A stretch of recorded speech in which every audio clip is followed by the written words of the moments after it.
This is Cruise Radio. I cruise a lot, and I always sail with travel insurance. You should, too. Get a free quote today at tripinsurance.com.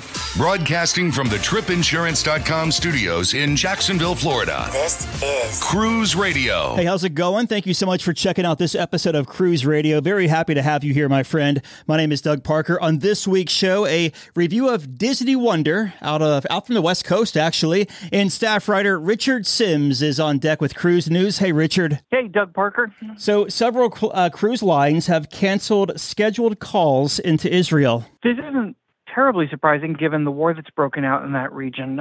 Whenever there's violence taking place anywhere near a port, especially if it has to do with, like I said, violence, but also political uprisings, we've seen that kind of thing as well.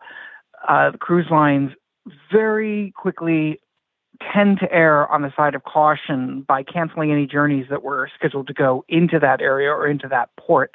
At this point, pretty much every line has stopped their calls on Israel, with several also canceling stops in Egypt, which is sort of close enough that it's caught up in this. When they'll return depends on a lot of factors, but the biggest, of course, is how long the violence continues. And it seems sort of safe to say at this point that could go on for a while. Now, some lines have already canceled all the way into November, kind of reading the tea leaves, as it were, and seeing this. Holland America actually had a ship in one of Israel's ports when the conflicts broke out, and they had people on shore who had disembarked for shoring excursions, and they immediately brought them back, and they got the ship ready to sail and sailed out as soon as they possibly could. And if there is a bright side to that, it is that it was their last scheduled port stop for the year. So they did not have other ships that I'm aware of that were planning to stop there. So, obviously this is a horrible situation that's unfolding. So I really, you know what I don't want? I don't want to hear any cruisers complaining about itinerary changes given what is actually unfolding there. That would just, be pretty callous. And so Barcelona's telling some cruise ships, you're not docking here. Yeah, another day, another city taking steps to, what they say is help curb over tourism and pollution. In this case, it's Barcelona. They've decided that starting later this month, large ships will not be permitted to dock at one of their main ports. They have both a northern port and a southern port. And what they're basically saying is large ships will be permitted to only dock at, I believe it's the southern port. So what this means mostly is it's an inconvenience for passengers who want to go ashore and are planning on going to some of the more popular destinations in Barcelona. Previously, they could just get off the ship and within 10 minutes, they'd be right in the heart of the area that you kind of want to hang out in when you're in Barcelona. Now, they'll have to walk an hour to get there, or they can take a half-hour shuttle. I'm assuming shuttles will become very, very, very popular in Barcelona at this point. Smaller ships from lines like Regent and Azamara will still be able to use the northern port, which is closer to the center of the action. They're also limiting the number of ships which can visit at the same time, which is something we've seen before. None of this is new. I suspect we're going to see a lot more of it, in fact. In some ways, the cruise lines have only themselves to blame. Like with Barcelona has been talking about making changes like this since 2018. And the cruise lines could have taken a look at the situation and said, let's work with them. They're clearly not happy with this situation. Let's figure out a way to make them happy so we don't have to worry about this moving forward. Instead, they actually ramped up their capacity. They actually increased the number of ships arriving by about 8%. So it might be smart of the cruise lines to pay attention to other cities that are talking about making this kind of change and try and get ahead of the situation, try and work with them and say, okay, what can we do? We don't want to completely be banned here. We don't want, we want to continue to provide the tourists who are giving you money. So what kind of happy medium can we come to where we get what we're after, you get what you're after? Because I don't think we're going to stop seeing this anytime soon. Over-tourism is becoming, every few years you get a new buzzword. And right now, over-tourism is a big one. And it's one that the cruise lines really should be careful and listen to before they do, themselves any more harm. I'm just glad we moved on from pent-up demand. Well, and it's funny because we are still seeing that pent up demand. I mean, I was reading a story earlier today where they were talking about the fact that the pent up demand has really led to a huge, that's why we're seeing lines booked at like 110, 120% capacity. It's also why it is now getting harder and harder and harder to find a cruise deal, and it's going to get worse. The prices, several of the cruise lines have acknowledged that prices are likely to go up instead of down because, they see the demand, and it is the law of supply and demand. They have what people want, which is a cruise vacation, and they know they can charge for it. So even a lot of times people hold out and say, well, I'll book like a week or two before and it should be much cheaper. Don't count on it, because if a ship is sailing at 120% capacity, guess what? You're not getting on it. So don't hold out hope that you're going to get a great deal by sailing at the last minute. Just know that the prices are up, the demand is there, and people are definitely, the lines are definitely taking advantage of that fact, and they will be charging more. Well, it's interesting. A couple of things on that Barcelona story. The mayor said, yeah, it's nice to move all the pollution down to the south, but like it's literally like 3,000 feet. I was measuring it on Google Maps from the city center cruise pier to where the big ship's dock is. Like, so it's a half a mile. And all like the little ships dock there anyways, Azamara, Oceana, Regent, Virgin Voyages, they all dock in the city center so they can just walk off and go downtown. So it's like, yeah, I'm happy to get all these ships out of here, but it's like, dude, they're right like an eye shot away. It's just it's funny how they position things. The other thing I really love is, we're going to send all the pollution to the south. I want to know how the south feels about it. Right, exactly. Like, That's what I thought too. Sure, yeah, okay, you're not getting all the tourists, and you're not getting all the smog, and you're not getting, whatever, any of the pollution and the over-tourism, but you're sending it all to us. We are on the same team here. Yeah, and speaking of over-tourism, Amsterdam is going to cost cruisers more starting in January. Yep, this is directly tied to what we've just been talking about, because Amsterdam is another city which has been for years talking about, dealing with the problems that are related to over-tourism. In this case, they're like, okay, y'all can still come here, but we're going to take more money from you. They're raising their tourism tax to 12.5% in 2024. Now, this isn't aimed only at cruisers. This is going to be for anybody who visits Amsterdam. In fact, those who are staying overnight kind of get hit with some extra taxes as well. But we're more concerned with cruisers, so let's take a look at that specifically. For them, the cost is going to go up from $8.41 per person per day to $11.56 per person per day. When the change goes into effect, Travel and Leisure says this will be the highest of the tourism taxes in Eastern Europe and the fourth highest in the world. And again, this is them saying we've got a lot of people coming here, and it's a drain on our facilities. We have to pay for the road upkeep. We have to pay for this, that, and the other thing. And so what they are actually saying is we want you to help pay for that. What they say in their press release is that it's a lovely way of putting it is we want you to feel like you have more of a stake of ownership in Amsterdam, But this is something we're seeing a lot of moving all over the place. I mean, it's a fine line, I guess, slippery slope, I guess you could say, with that kind of stuff. Because, if cruise ships are going there and are bringing that many people, which I know it's not a ton in Amsterdam, but it's still a good amount. I feel like there should be some responsibility there as some kind of infrastructure. I actually agree with that. I mean, it is a drain. And the fact of the matter is, cruise ship tourism, wherever they go, they tend to spend less than do people who come from, let's say you fly into Amsterdam. You're probably going to be there 2 or 3 days. You're going to be staying in a hotel. You're going to be eating out. Whereas a lot of us, when we go to anywhere, whether it's Jamaica or Amsterdam, cruisers tend to, we get off the ship, we wander around, we might have lunch, or we might say, hey, I can get free food back on the ship and go back. So it does make sense to me that they would reach out and say, we need you to help pay for this stuff, because while you're not necessarily spending a lot of money in our city, you are using the various infrastructures that are in place. Barbados has kicked off the season. They have. The ship that I never pronounced correct, the Carnival of Venecia, arrived on October 10th, which was Tuesday, and that was the first ship of the season to arrive in Barbados. It was also that ship's first trip to the island. They're expecting 18 inaugural arrivals, and what that means is that 18 different ships will visit Barbados, for the first time during the 23-24 cruise season. They're also expecting it to be a pretty good season with, they're looking to see about 700,000 passengers between October of 2023 and April of 2024.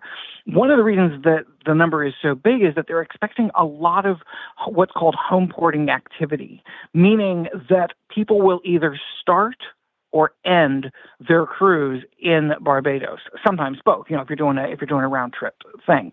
So that's actually really good. Because that brings more money. We were just talking about cruisers bringing money into the economy.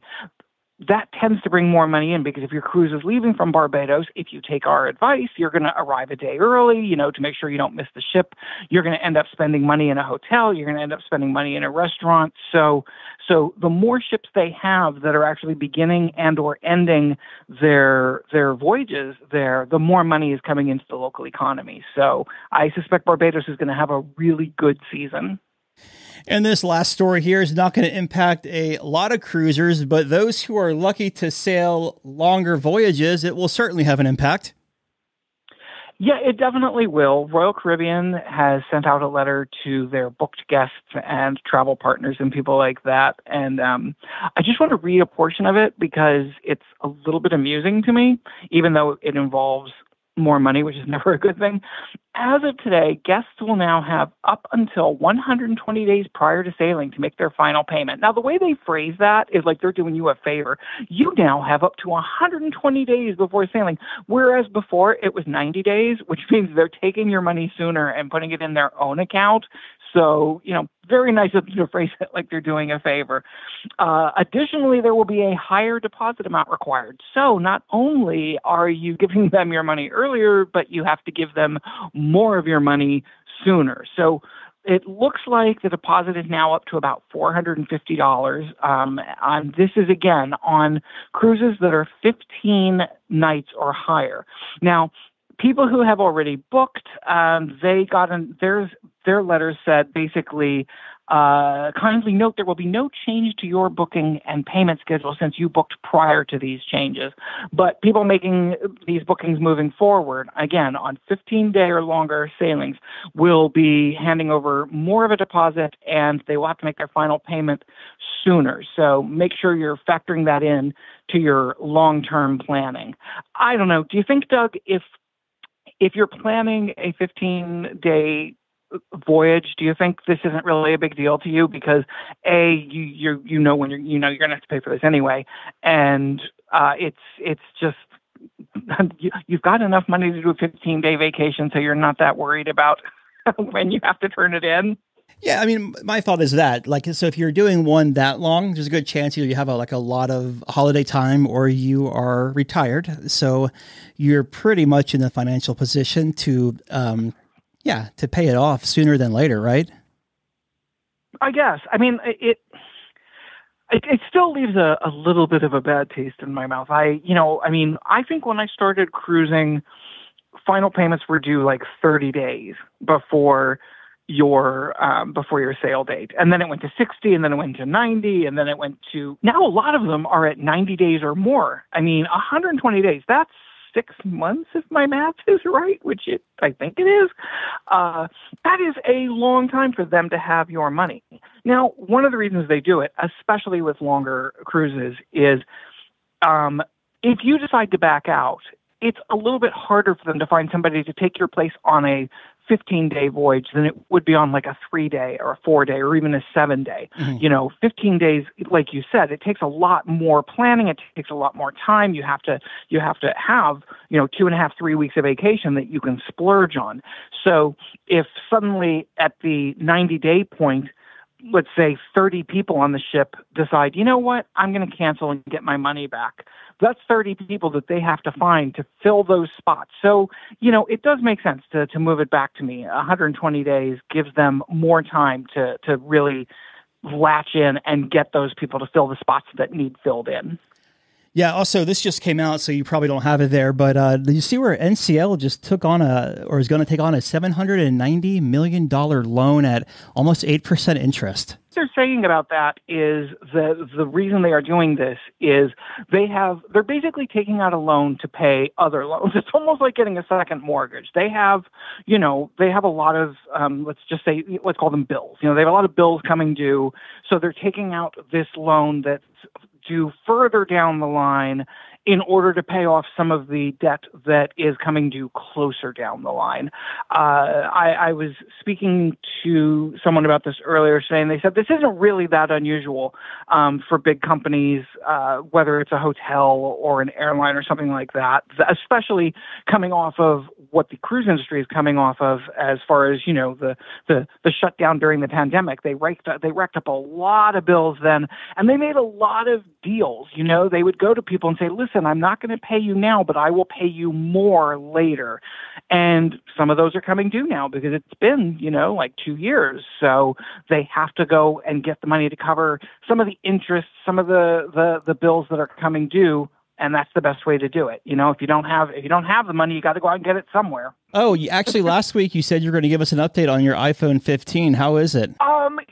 I like it a lot. The photo taking capability is fantastic. It's got these great little buttons for zooming that are incredible. You can go from like 0.5 to 3 times zoom, and I was testing it out a little bit this week. The video quality is great. It is. I don't have big hands. I have relatively small hands, and I will say it only comes in the size, I guess, and it's been actually causing me hand pain. But I'll get used to it, I suppose. The resolution on the screen, everything about it is really great. I'm much more sold on it this week than I was a week ago. Now, by next week, I might hate it because that's just the way I am. But for right now, I'm liking it. Well, that video should come in handy because you're so good at doing those ship tours for me. I know, right?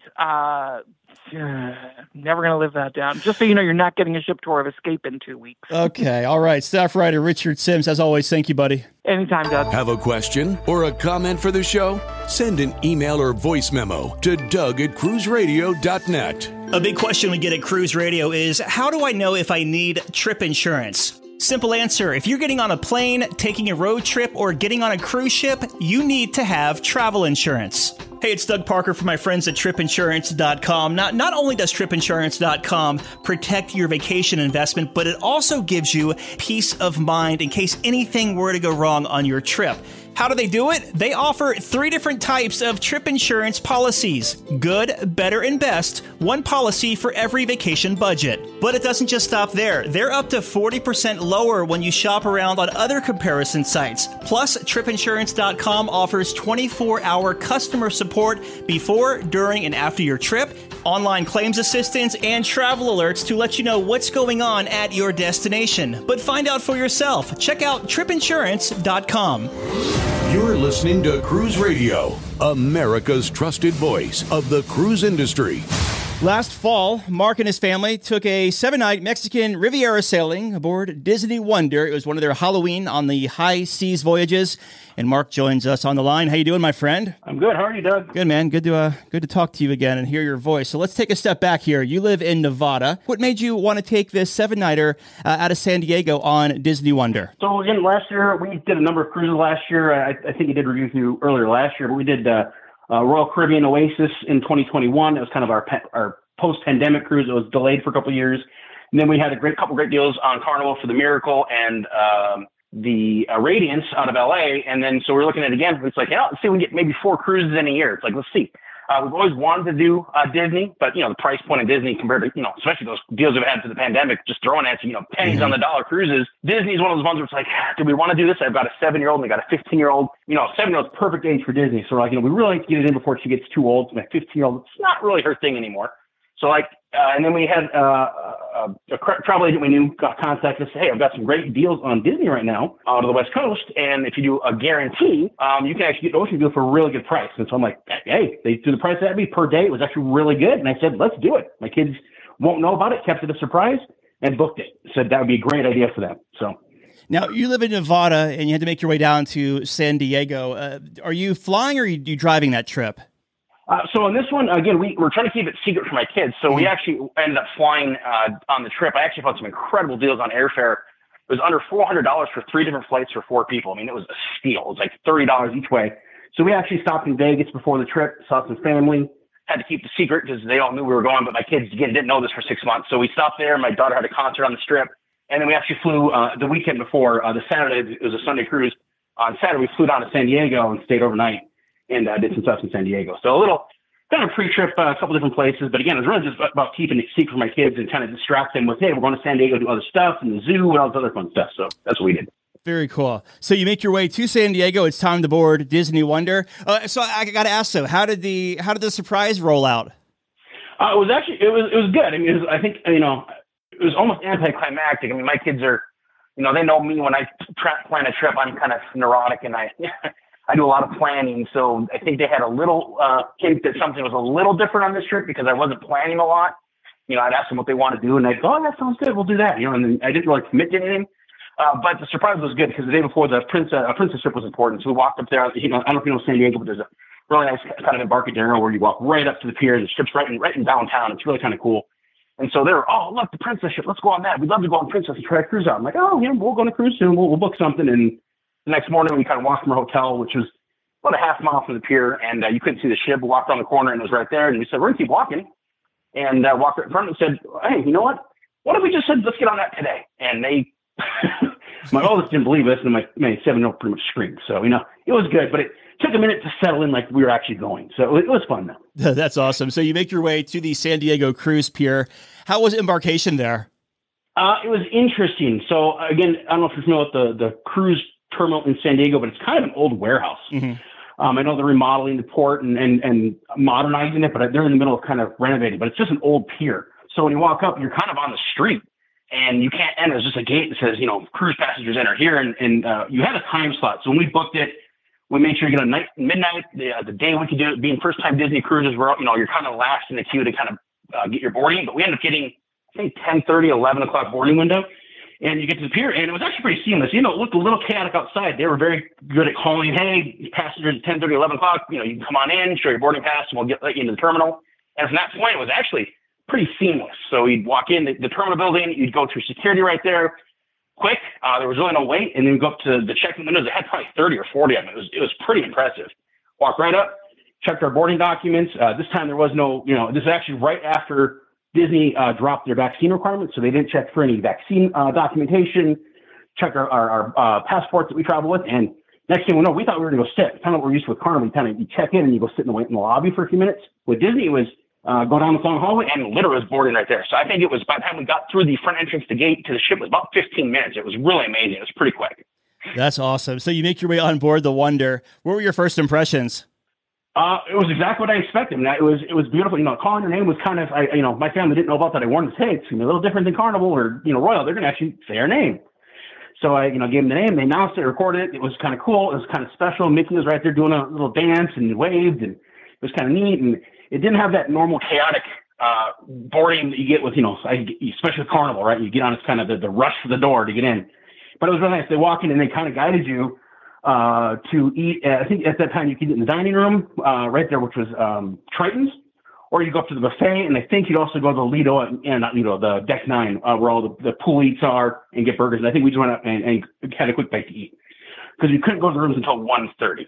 But it was amazing. It was beautiful. It was stunning. The atrium was beautiful. I know that, you read a lot of the Disney forums and stuff, and everybody says that, these older ships are smaller and they're not quite as, but no, I was very impressed. I mean, immediately you could tell just how much detail it put in it. I'm a kind of an ocean liner kind of fanatic, and walking into the ship, that Art Nouveau design and that style reminiscent of the old ocean liners of the past it was amazing. It was really beautiful, and it was something special. We got on the Oasis last year for the first time, and that was a wow, but this was a different wow factor. It was that Disney magic. It was really quite special. Awesome. So you make your way to your stateroom. What kind of stateroom did you book for this 7-night cruise? And there was 4 of y'all. So did you book the same stateroom or 2 separate ones? No, just for budgetary, we did the same room. We depend on the ship. We'll try to get 2 rooms, but my kids are young enough now where it's not too bad. My 15-year-old, she's never in the room, and my 7-year-old was with us or in the kids club. So, but we ended up booking an Ocean View Guarantee, which I give a little tip for a lot of people that if they've never sailed Disney or if they want to save money, they offer those on sailings that aren't necessarily selling that well, maybe 3 to 6 months out. And we actually saved about $1,500 on this room versus, say, booking it directly, picking the cabin we want. And we actually got a great location. It was deck 5 forward. It was super quiet. It was on the same deck as the kids club. So it was maybe a 2-minute walk from there to the kids club. And it was laid out great. We loved the double bathrooms. It was I think it's called the Deluxe Ocean View. Mm-hmm. Big round porthole window. Nice, really comfortable beds. Probably the most comfortable beds we've ever had on any cruise we've been on. I mean, we were trying to find those to get for our house. They're amazing. But had, the bathroom and shower and sink in one, and then a toilet and sink in a separate bathroom, which was really convenient again for the family. Had 2 bathrooms to get ready all the time. Layout was efficient, tons of storage, and it was in actually pretty good shape for a ship that's 22 years old now. Mm-hmm. It's in really good condition. I've been on the Miracle and Carnival. I've been on even the Oasis, which is only 12 or 13 years old, was refurbished. You could definitely see a lot of the wear and tear. There was very little wear and tear in these cabins. I mean, they really do seem to take care of them really well. So it was a really nice room, great layout, good size. So I was very happy with the room. Let's talk about the dining experience on Wonder. And I'm curious, like in the buffet area, I know over here on the East Coast, we have the shrimp and sometimes the Florida, what are those crab claws called? I can't remember, but are they served out there on the buffet on the West Coast as well? There's crab claws, a lot of shrimp. I mean, that was a big one they had. It was a lot of fresh shrimp. So on the buffet, they had a station. I think it was on both sides, kind of towards the back, not on the main part of the buffet, but like a separate station. They'd have shrimp, most of the shrimp. They'd have the crab claws. They had a couple like pre-mixed like salad, almost like a tuna salad type. I don't know what it really was. I'm not really a big fan, so I didn't get any of it. But they had, and a couple of little entrees they built kind of based off that. It was like a shrimp cocktail type, type of things you could get with that. So it was really kind of nice. But yeah, that was my first time because I was actually up on the buffet when we got on. That this is going to be a little bit different food wise than say Carnival. Just on the buffet, because sure. Carnival, good luck getting crab legs on the buffet. But Disney, they're here. So if you're a fan, they definitely got them for you. Absolutely. And then outside of the buffet area, maybe some quick eats, poolside eats, things like that. Any of those around the ship? Yeah. So you up on the pool deck, you've got Daisy's Delights, which is kind of your light sandwiches. You got wraps, and then kind of pre-made salads. That's right by the buffet. Further back, you've got Pete's Boiler Bites, which is your kind of your grill. You got your burgers, your hot dog, your French fries, your chicken tenders, which I will agree. Everybody says that the Disney chicken tenders are something else. They are fantastic. Although I will say Shaq's Chicken on Carnival may have it beat, but they were pretty good. They had that, and every day. What's really nice about that location is that they would rotate out a special menu item every day. They would have maybe sausages or sandwiches.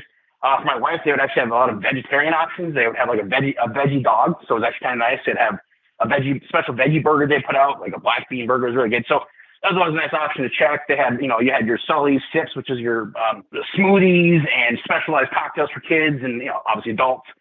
That's all kind of on that deck there. So that was some other options as well. And of course, they had Pinocchio's Pizzeria on the other side of the pool, kind of in the mid-pool section, where you always had your pizzas. And kind of, again, nice there is they would always have a rotating selection out during the day, too. They have your standard pepperoni and cheese, but every day they'd have like maybe a chicken and barbecue, or they'd have a vegetarian pizza that was specialized, something like that. So it was always kind of nice to check it out, see what they had that day.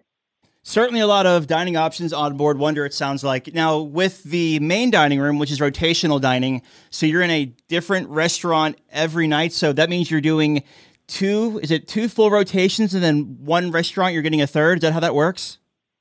Yeah, that's how it works. So on the 7 day, you do 2, and then 3. And so when you get to your cabin, it actually says in your card kind of what your rotational dining is.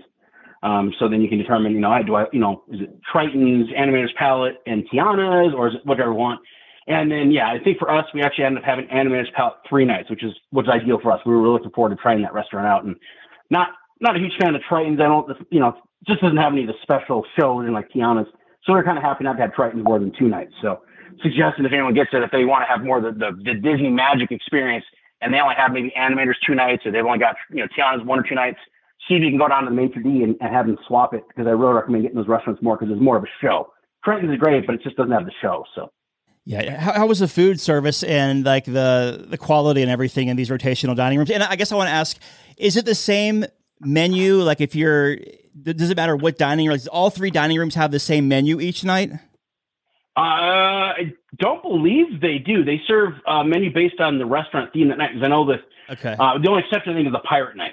In fact, I believe it is different. So if they have a 2-night dining rotation in Triton's, each night's unique to Triton's, but they are different in the other dining rooms, because I know that we would go to Triton's one night and we'd look at the menu there. We obviously couldn't see the other ones, but the restaurants all had different menus each night. So I imagine whatever your rotation is, it would be based on what that restaurant is. So, if Animators was having certain dessert, it was themed to that restaurant. So they are kind of unique to that. Did you do any specialty restaurants on this voyage? We did not do any special. I know Palo's the primary specialty restaurant on board. We don't really do specialty restaurants on cruise ships a whole lot.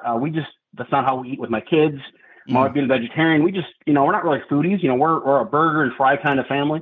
And, the quick eats are fine for us. The dining rooms are about as fancy as we like. We've done specialty dining. We lived in Vegas for years, live in Reno. There's a lot of great restaurants. And for us to go to a restaurant and spend a lot more than I already spent on the food in general, for the base price, not really worth it for us. But I know Palo was super, super popular. I know the brunch was something that we almost looked at getting into, but it was already sold out by the time we tried to book it. Again, disadvantage of being first-time Disney cruises, you kind of get that last-minute booking option for reservations. So we weren't willing to go sit and get on the waiting list because it wasn't worth the time, because we probably wouldn't take advantage of it. But I know that it was raved reviews on Palo. But in terms of the general food in the dining rooms, this is the one thing that we will say is more consistent we've seen on any cruise line was temperature.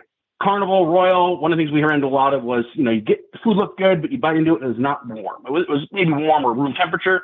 I don't know what they did on the ship with the number of people, and it was almost full. Food would come up piping hot. It was always hot, fresh. It was really good. Now, we didn't always like everything we had. I will say their food quality was hit or miss. I will say the dining rooms, I think, are better than what we've seen on Royal or Carnival. But I will say their deck food, Carnival beats them hands down. Not even, I think, in the same ballpark in terms of just, guys' burgers, burritos, hot dogs, deli sandwiches. You can get a lot of that customized on Carnival. You couldn't really customize anything on the Disney ships, right? It's kind of what you get. On a burger, yeah, you can get lettuce and a few toppings, but that's about it. There really weren't any burritos. From Mexico, you think there'd be more burritos, tacos, Mexican food. There really wasn't anything like that. But the food was fine. Never went hungry. But yeah, those were kind of the things. The buffet, I'd say, was on par with everything. Now, outside of some of the special items like the crab legs, the shrimp, the variety was really good, but the quality, I just don't think was very good.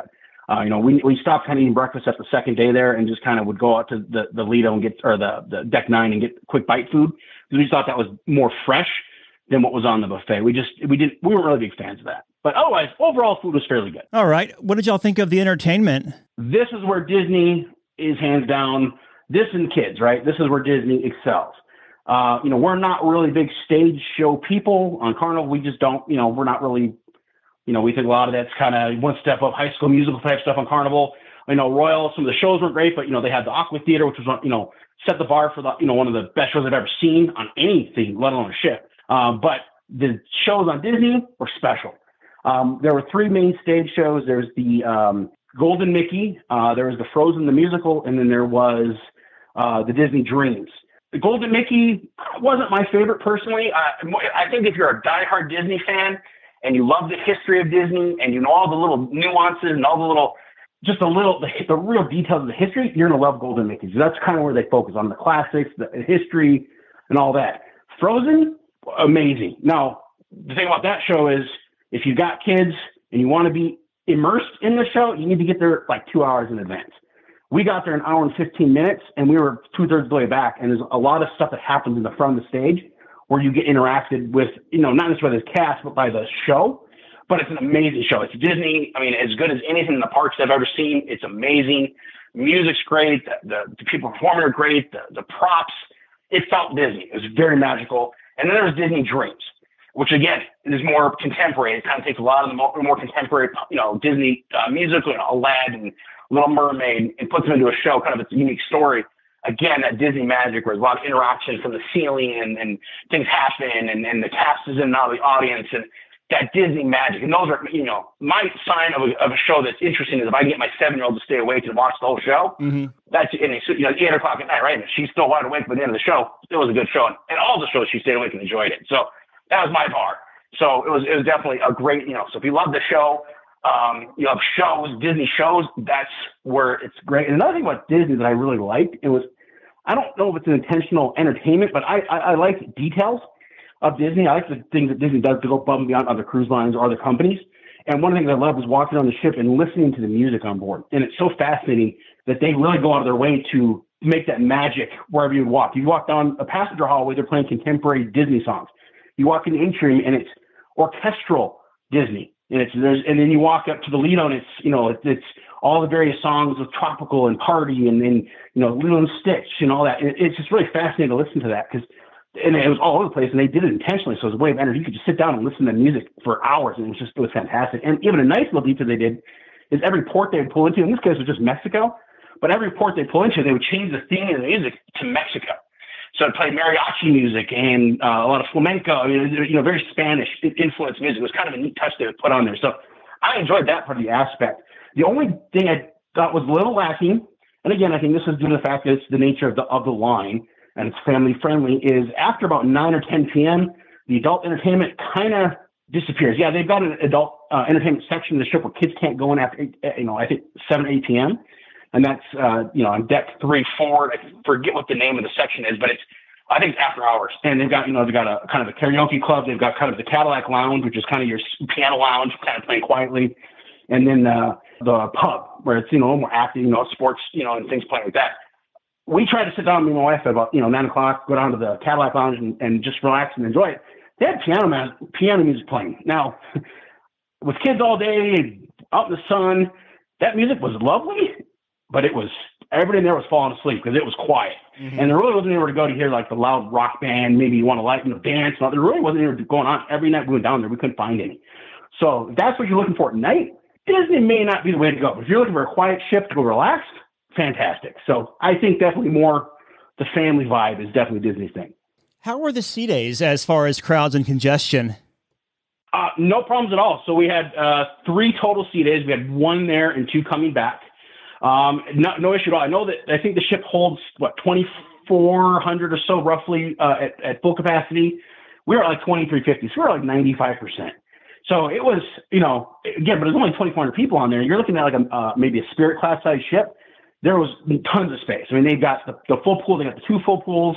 Also, you got a back pool for the kids with a splash park, the aqueduct, or dunk, whatever it's called. And then they've got the slide. They do not have, the difference in this and like the Magic, it doesn't have the drop slide. That's the one big difference, I think, in terms of the decks between the Wonder and the Magic. They've got one additional slide on the Magic. But they've got the kids pool at the back, the splash park, and then in the middle they've got kind of the regular pool and the big screen TV. Great. Lots of seating space. I will say the pool was a little smaller than I'm used to. Maybe it's the way they designed it because they've got a deck that covers the pool. So sometimes it kind of feels like you're in a kind of almost like a cave, like maybe an old school ocean liner where it's really kind of sunk down to the deck. It's a little weird. So I don't know if it felt smaller, but it was definitely busy. But I never felt like it was super packed because there's just so much Disney stuff going on. There's always something else going on. So kids are always spread out.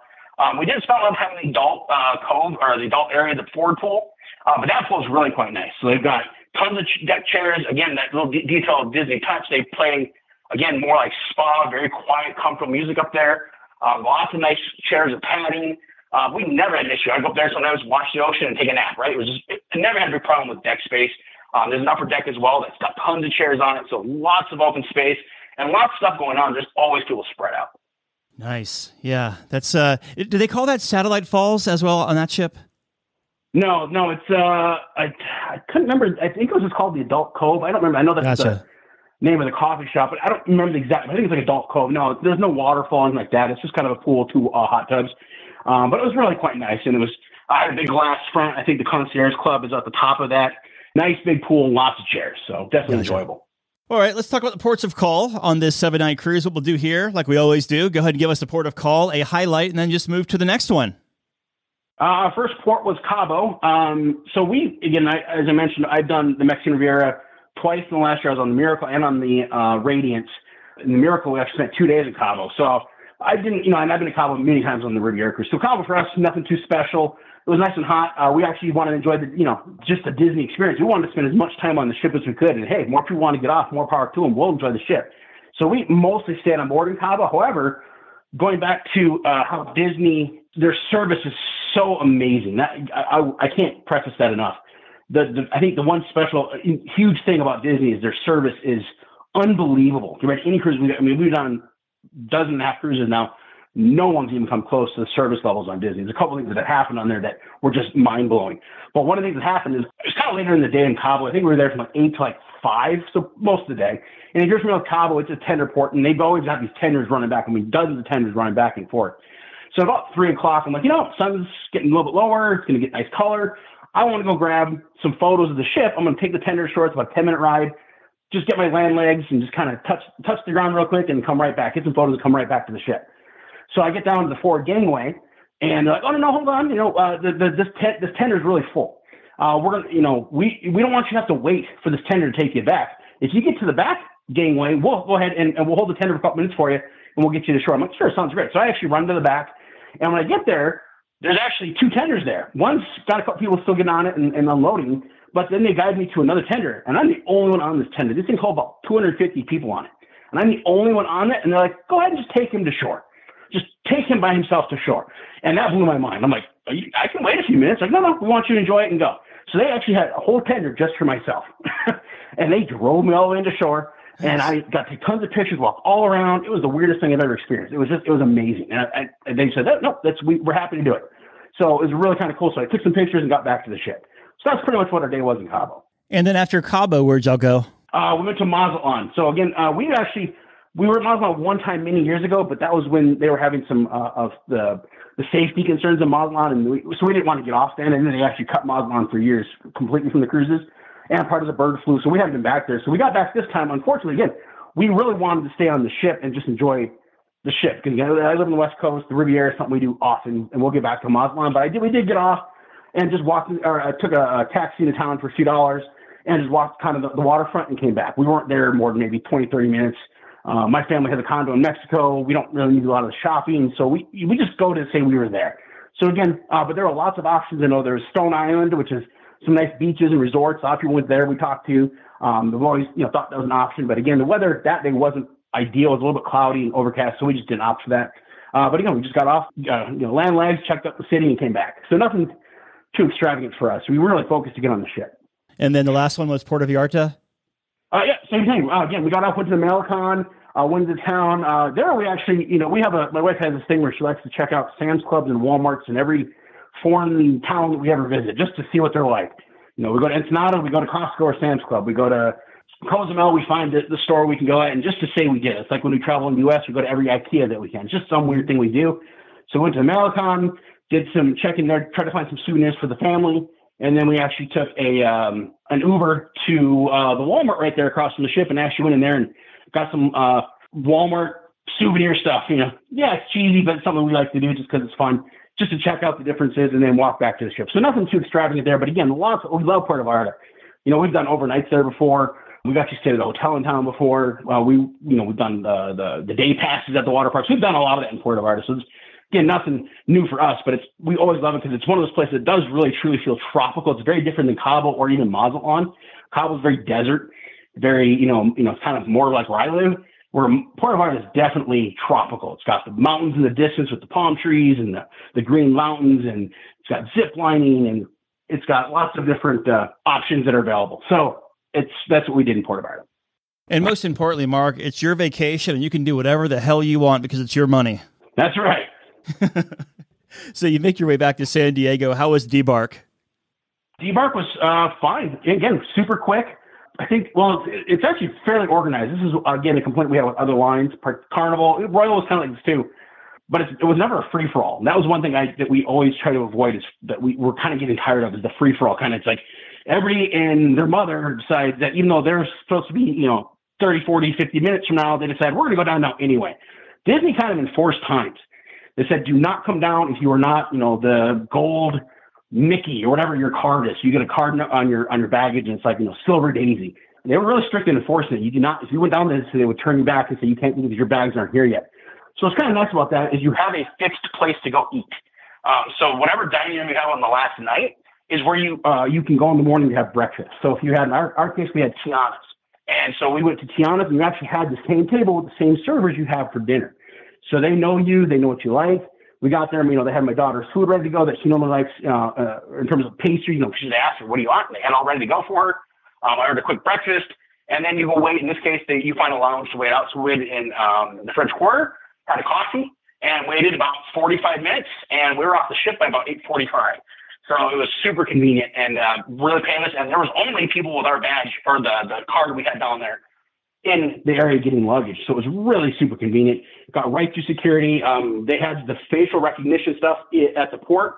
I didn't think they were using it, but they had the machines for it, and we just pretty much went right through security. So it was, or right through customs without even seeing anyone. So it was really quick and seamless. So, any first-time tips to offer anyone sailing Disney Wonder? Oh, first-time tips. Try not to do it all.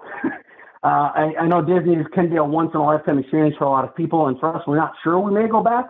So we wanted to make sure we checked off all those boxes. But if you're looking for those character experiences, you're not going to do any better than on a Disney cruise. We've been to the parks, and you sometimes got to chase them down and wait in those long lines.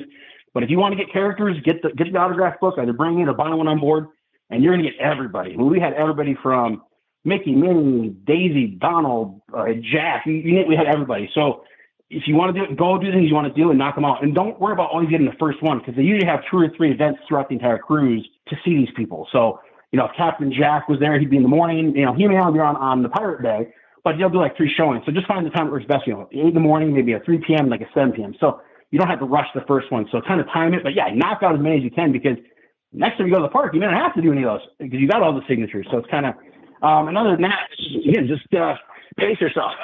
There's a lot to do. Normally cruises for us, by the 3rd or 4th day, we've kind of done all the things we want to do. We were busy until the end of this cruise over the 7 days. They kept us very busy for our especially our 7-year-old who thought she was in heaven. So if you're doing Disney, knock out as much as you can, and but also know there's opportunities to do them multiple times. So don't stress on missing 1 or 2 of them, because there'll be more chances. Great advice. Now, looking back here, what was the biggest highlight of this cruise for you and the family?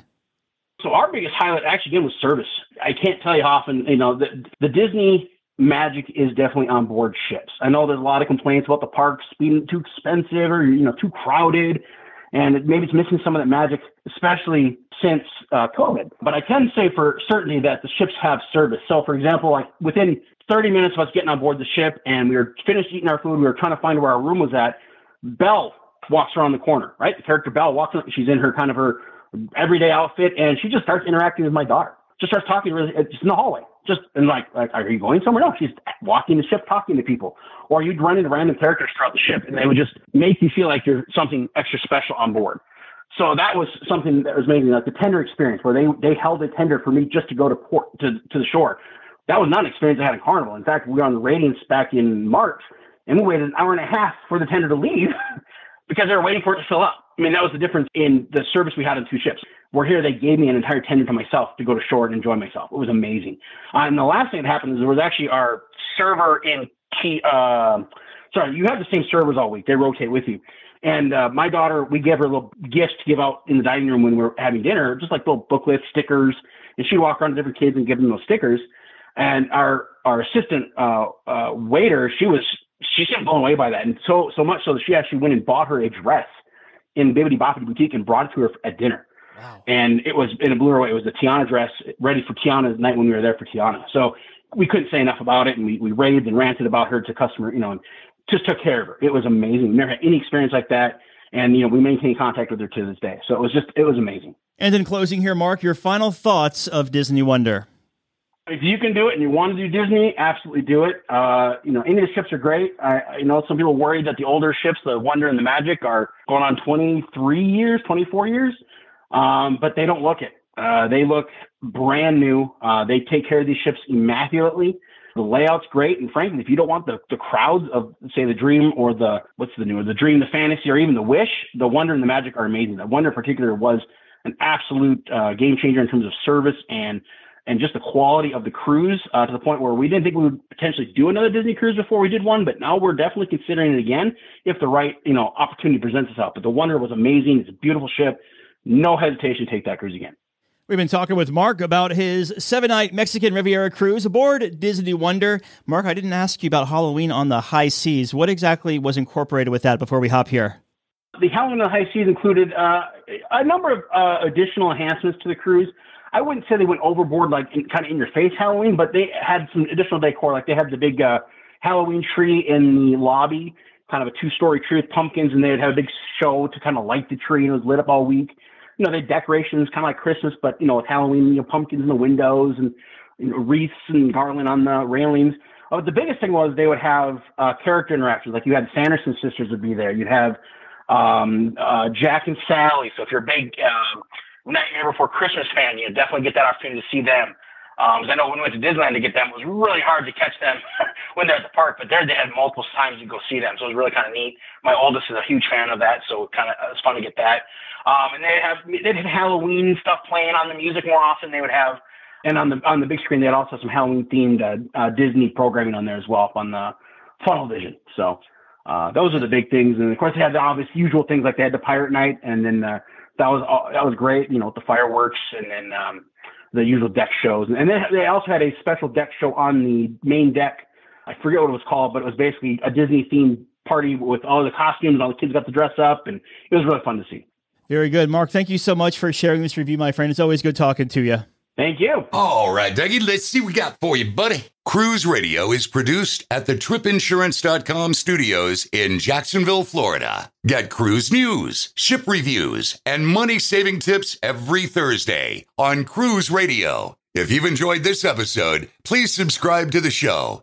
If you want to help spread the word, give Cruise Radio a 5-star review.